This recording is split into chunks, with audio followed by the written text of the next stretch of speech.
Hi friends, എല്ലാവർക്കും Kerala syllabus online ക്ലാസ്സിലേക്ക് സ്വാഗതം. ഇന്നത്തെ വീഡിയോയിൽ നമ്മൾ ചർച്ച ചെയ്യുന്നത് പ്രമേഹ ദിനവുമായി ബന്ധപ്പെട്ട ഏതാനും GK ക്വസ്റ്റ്യൻസ് ആണ്. അപ്പോൾ നമുക്ക് വീഡിയോയിലോട്ട് കടക്കാം. ചോദ്യം 1. ലോക പ്രമേഹ ദിനം. എല്ലാ വർഷവും നവംബർ 14-ാം തീയതിയാണ് പ്രമേഹ ദിനം ആചരിക്കുന്നത്. ചോദ്യം 2. ഏതു വർഷം മുതലാണ് ഐക്യരാഷ്ട്രസഭ ലോക പ്രമേഹ ദിനം ആചരിച്ചു തുടങ്ങിയത്? 2006 മുതൽ. ചോദ്യം 3. എന്താണ് പ്രമേഹം? ഒരു വ്യക്തിയുടെ രക്തത്തിലെ ഗ്ലൂക്കോസിൻ്റെ അല്ലെങ്കിൽ പഞ്ചസാരയുടെ അളവ് കൂടുന്നതാണ് പ്രമേഹം. ചോദ്യം 4. പ്രമേഹ രോഗവുമായി ബന്ധപ്പെട്ട അവയവം പാൻക്രിയാസ് അല്ലെങ്കിൽ ആഗ്നേയഗ്രന്ഥി. ചോദ്യം 5. പ്രമേഹ രോഗികൾക്ക് കുത്തിവയ്ക്കുന്ന ഹോർമോൺ ഇൻസുലിൻ. രക്തത്തിലൂടെ അമിതമായ പഞ്ചസാരയെ കോശങ്ങളിൽ ഊർജ്ജമാക്കി സംഭരിക്കുന്നതിൽ പ്രധാന പങ്ക് വഹിക്കുന്നത് ഇൻസുലിനാണ്. ഇൻസുലിൻ്റെ അഭാവം മൂലം രക്തത്തിലുള്ള പഞ്ചസാരയുടെ അളവ് കൂടുകയും ചെയ്യുന്നു. ഈ അവസ്ഥയാണ് ഡയബറ്റീസ് മെലിറ്റസ്. ചോദ്യം 6. ഡയബറ്റീസിൻ്റെ ലോഗോ ബ്ലൂ സർക്കിൾ.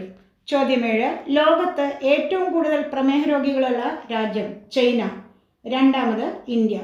ചോദ്യം 8. ഡയബറ്റിക് ക്യാപിറ്റൽ ഓഫ് ഇന്ത്യ എന്നറിയപ്പെടുന്നത് ഹൈദരാബാദ്. ചോദ്യം 9. ഇൻസുലിൻ്റെ നിർമ്മാണത്തിന് വേണ്ട ലോഹം സിങ്ക്. ചോദ്യം 10.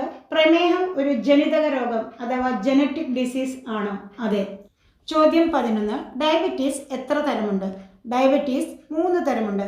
Type 1, type 2, gestational diabetes. Type 1.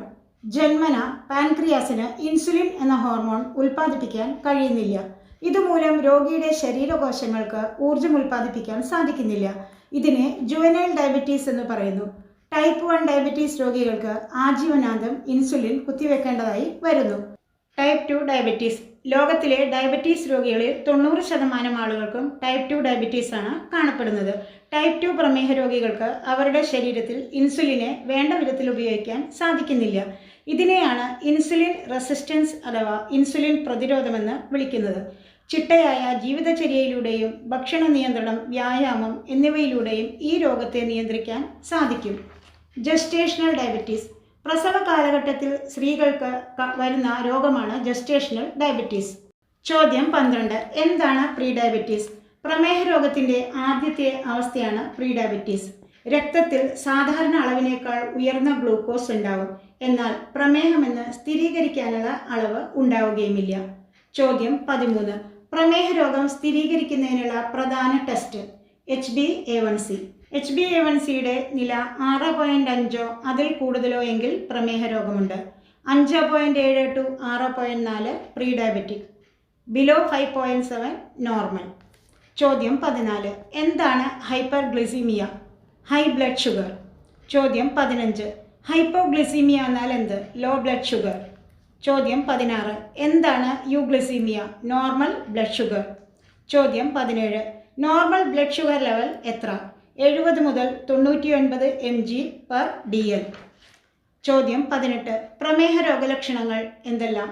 കൂടെയുള്ള മൂത്രശങ്ക, അമിതമായ വിശപ്പും ദാഹവും, ഭാരക്കുറവ്, മങ്ങിയ കാഴ്ച. ചോദ്യം 19. പ്രമേഹ രോഗത്തിൻ്റെ ചികിത്സ. ഭക്ഷണ നിയന്ത്രണം, ആരോഗ്യകരമായ ഭക്ഷണം, മദ്യപാനം, പുകവലി എന്നിവ ഒഴിവാക്കുക, ചിട്ടയായ വ്യായാമം, അമിതഭാരം കുറയ്ക്കുക, മരുന്നുകൾ. ചോദ്യം 20. 2020 ലോക പ്രമേഹ ദിനത്തിൻ്റെ സന്ദേശം അഥവാ തീം എന്ത്? The nurse and diabetes. ലോക പ്രമേഹ ദിനത്തോടനുബന്ധിച്ചുള്ള ഈ വീഡിയോ എല്ലാവർക്കും ഇഷ്ടപ്പെട്ട് കാണുമെന്ന് വിശ്വസിക്കുന്നു. ഇനിയും ഇതുപോലെയുള്ള ഇൻഫർമേറ്റീവായ വീഡിയോകളായിട്ട് വീണ്ടും കാണാം. അതുവരെ നന്ദി.